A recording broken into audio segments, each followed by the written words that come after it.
واذكر في الكتاب مريم إذ انتبذت من أهلها مكانا شرقيا إنما يسرناه بلسانك لتبشر به المتقين وتنذر به قوما لدا.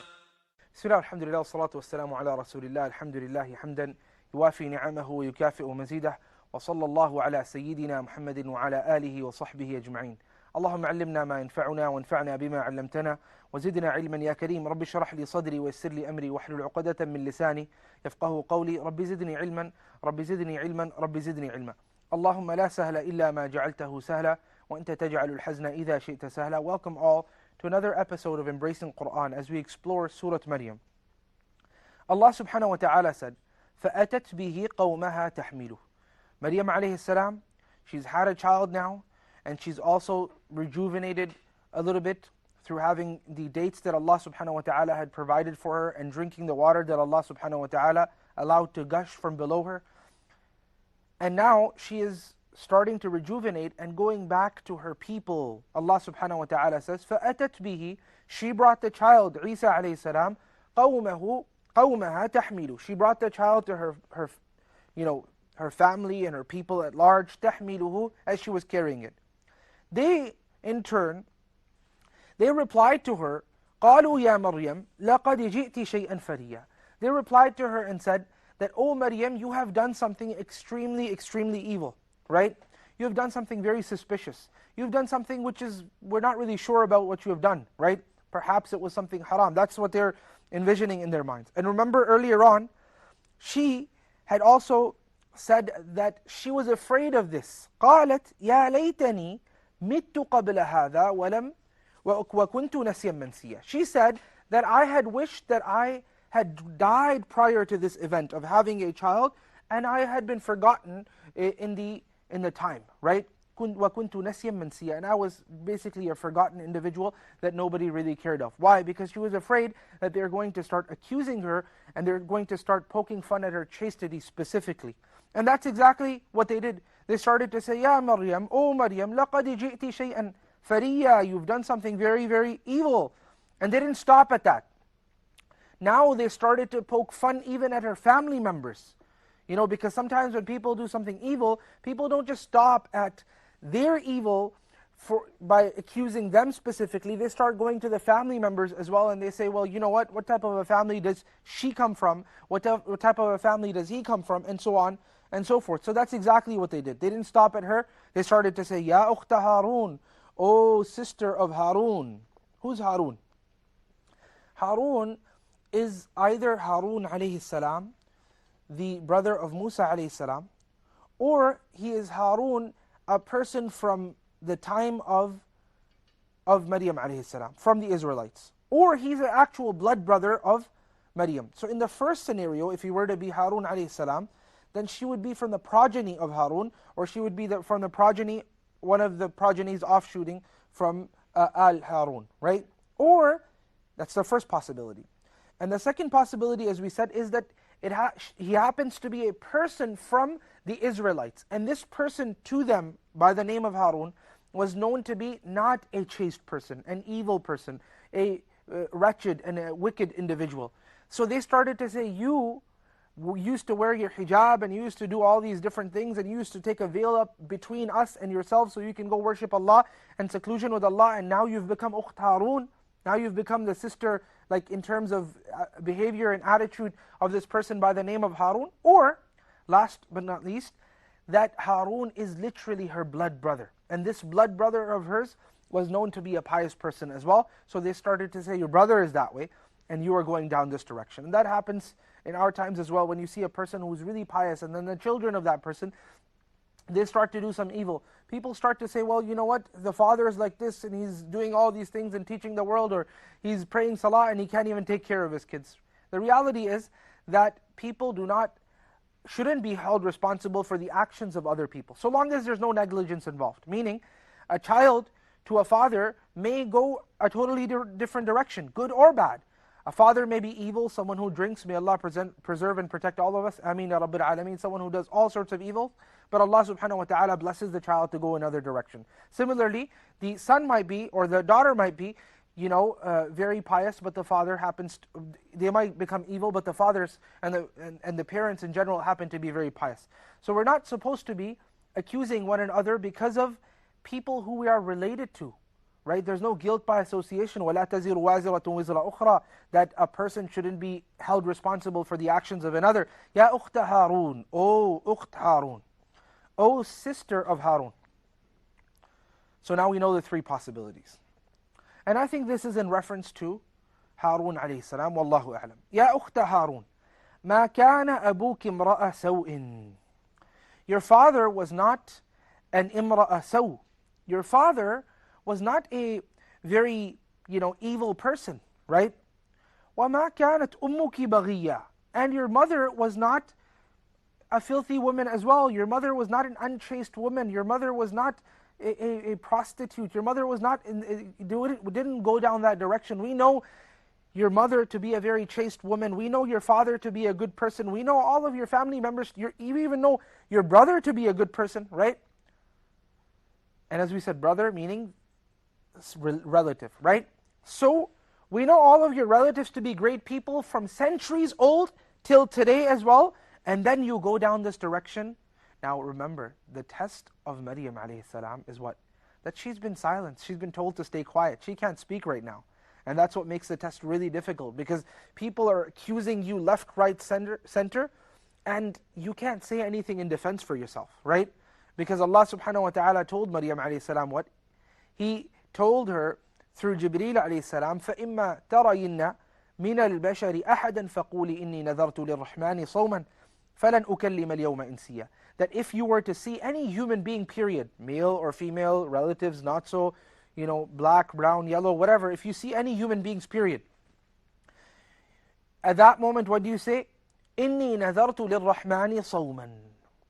I have vowed for Allah, I've taken an oath for Allah, the Rahman, the most merciful, sawman, a fast, i.e. a fast from speaking, meaning I will not be speaking, I will maintain silence. فَلَنْ أُكَلِّمَ الْيَوْمَ إِنْسِيًّا. And because of that, I'm not going to be speaking to anyone all day today, and also as I continue.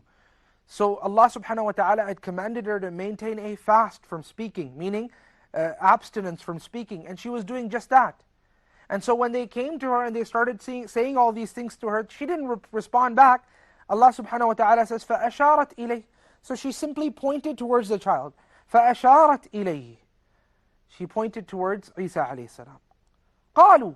They replied back to her. كَيْفَ نُكَلِّمُ مَنْ كَانَ فِي الْمَهْدِ صَبِيًّا. How are we to speak to someone who happens to be in a cradle? How are we to speak to a child that's still a baby?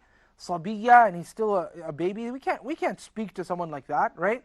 That's an impossibility. So notice that they themselves are admitting to the fact that that's an absolute impossibility, okay?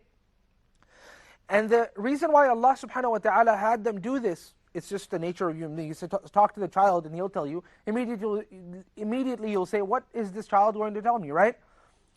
But Allah subhanahu wa ta'ala allowed them to say that first. Why? Because when they have already said this, when they've already verbalized this, when they've clearly already said this, now when the child speaks, it will be more of a sign than if you were to directly speak, because they could say, well, we've seen other kids speak too, even though they haven't.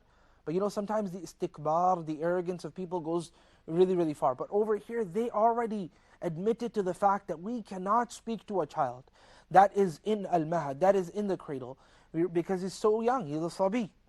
And Allah subhanahu wa ta'ala just did that exact thing.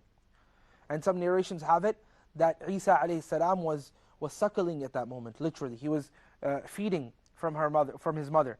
And as he was feeding, suddenly when Maryam alayhi salam pointed towards Isa, he stopped suckling, he stopped drinking milk, and then he came and he turned and he sort of reclined, and at that moment he started speaking, and he said, قال إني عبد الله.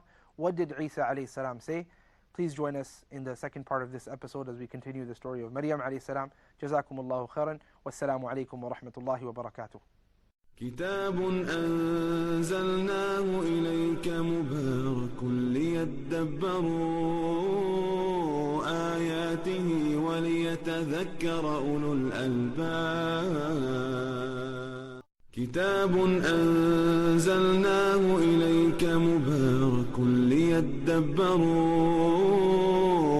آياته وليتذكر أولو الألباب بسم الله الحمد لله والصلاة والسلام على رسول الله الحمد لله حمدا يوافي نعمه ويكافئ مزيده وصلى الله على سيدنا محمد وعلى آله وصحبه أجمعين اللهم علمنا ما ينفعنا وانفعنا بما علمتنا وزدنا علما يا كريم رب اشرح لي صدري ويسر لي أمري واحلل عقدة من لساني يفقه قولي. Welcome back to your viewers as we continue to discuss Surah Maryam. Allah subhanahu wa ta'ala said now, quoting Isa alayhi salam as he's still in the cradle, Allah subhanahu wa ta'ala says, قال إني عبد الله, I am but a slave of Allah subhanahu wa ta'ala. This is a child who is speaking to people who are grown-ups who are shocked at this particular behavior of the child because they already said, how are we to speak to a child who happens to still be in a great cradle, right? And he's saying, قال إني عبد الله, I am but a slave of Allah subhanahu wa ta'ala. آتاني الكتاب وجعلني نبيا. He gave me the book and he ended up making me a prophet as well. Okay? And one of the things that you notice over here is that the first thing that Isa alayhi salam started off with in this particular recommendation or in this particular statement that he made, literally his inauguration statement if you please, is that he is the abd of Allah subhanahu wa ta'ala. Right? Because even though he is being allowed to speak so that it may be a sign for the chastity of the mother, right? But he doesn't talk about the chastity of the mother. Why? Because there is a greater problem involved over here. And that is the problem of the Israelites going away from the worship of Allah subhanahu wa ta'ala. So when Allah subhanahu wa ta'ala allows Isa alayhi salam to speak, that speech in and of itself, from a child in a cradle, that in and of itself is a sign that there's a lot of unusual affairs over here, so back off and stop accusing her. That in and of itself is enough. But now that they already know through that sign that a child speaking in the cradle, this is no normal birth, clearly, right? Now that they already are aware of that, and they should be. If he's speaking in the cradle, that's something unusual. They haven't seen that. They have already attested that doesn't normally happen, right? If this is unusual, they should back off. But what Allah subhanahu wa ta'ala allows Isa to speak with is the greater problem, and that is that they're worshipping other than Allah subhanahu wa ta'ala. So he says, Inni abdullah, I am but a slave of Allah. Atani al-kitab, he gave me the book. He hasn't gotten the book yet, he's a baby still, right?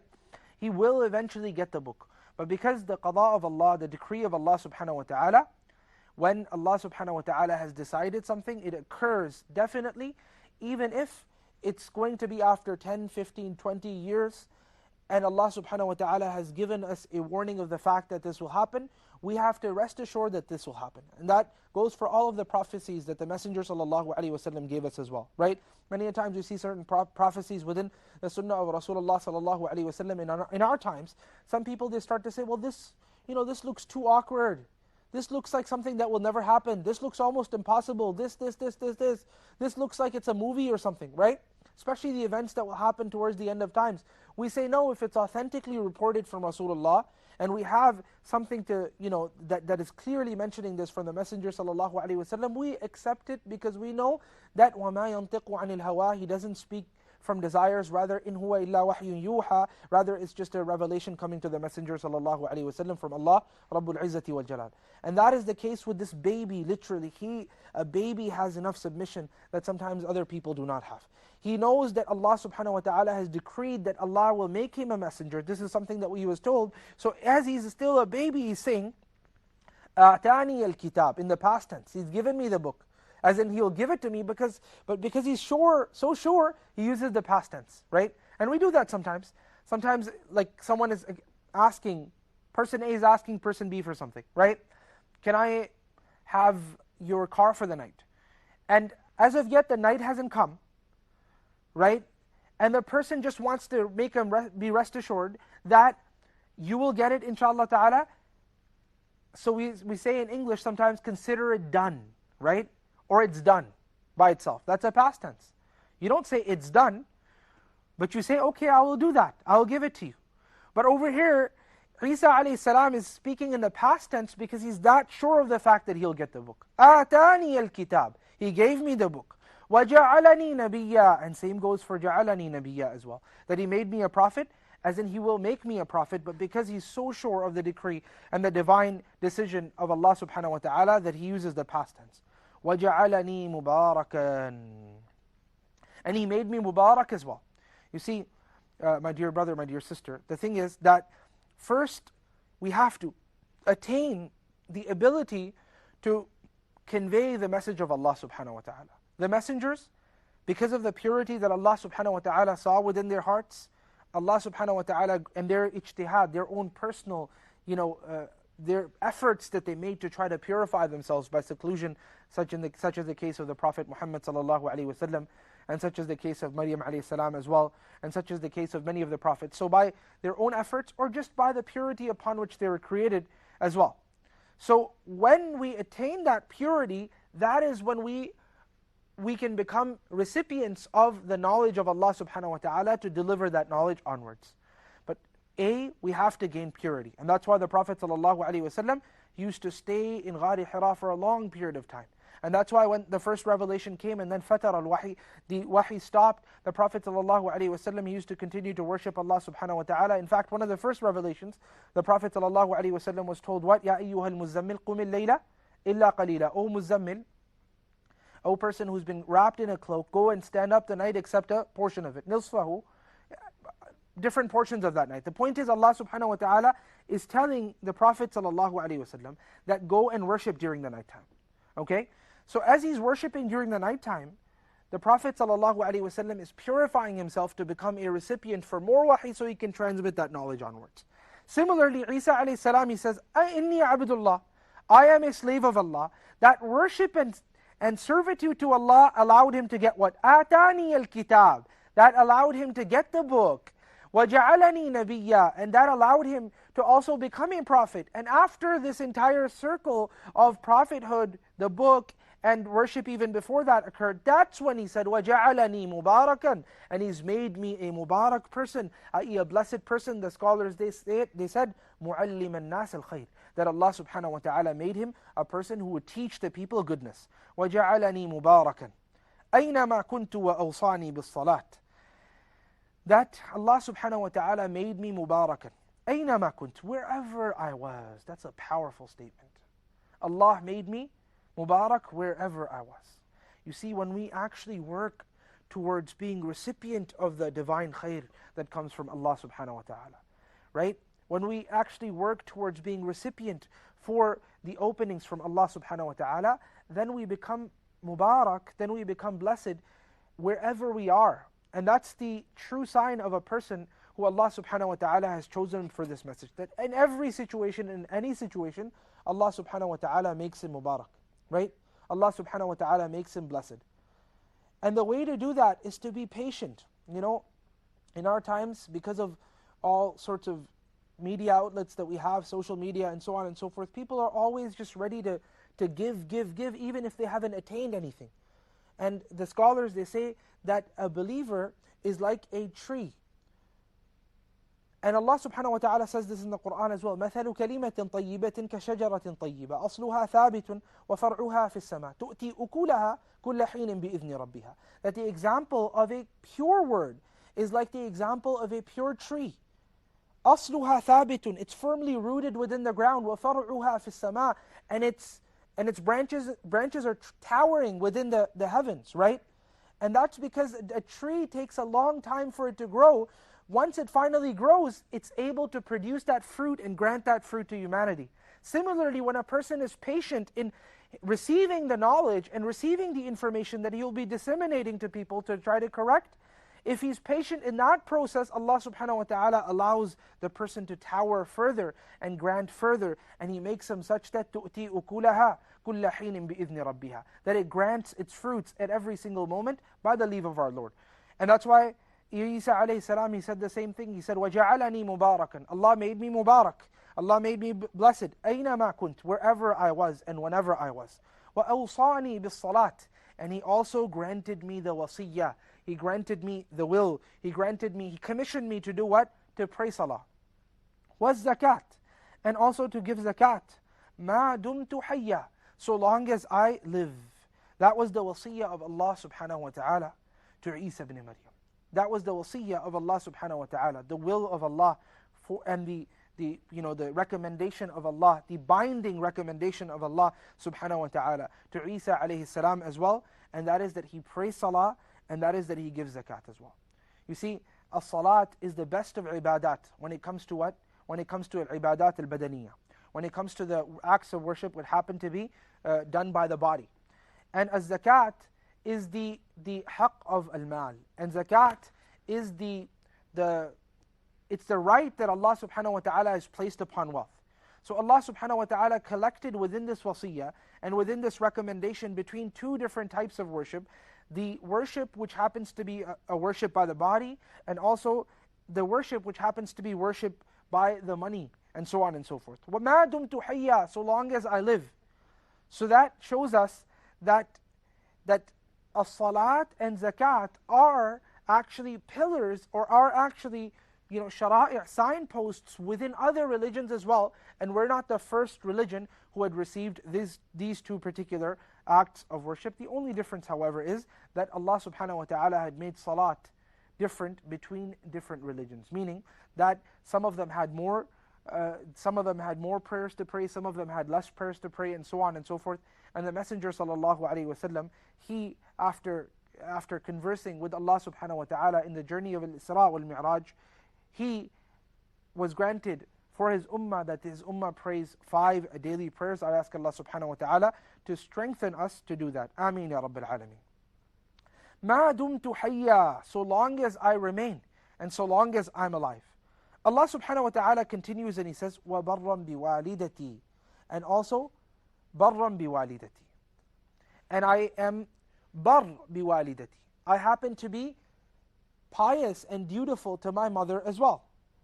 Now the question is, why did Isa alayhi salam single out his mother and he did not mention his father? And why did he say bar biwalidati specifically as opposed to the father? وَلَمْ يَجْعَلْنِي جَبَّارًا شَقِيًّا. That and more bi'idhnillahi ta'ala we'll continue to discuss in the subsequent episode. جزاكم الله خيرا for listening. وصلى الله على سيدنا محمد وعلى آله وصحبه أجمعين. واذكر في الكتاب مريم إذ انتبذت من أهلها مكانا شرقيا وهزي إليك بجذع النخلة تساقط عليك رطبا جنيا فإنما يسرناه بلسانك لتبشر به المتقين وتنذر به قوما لدا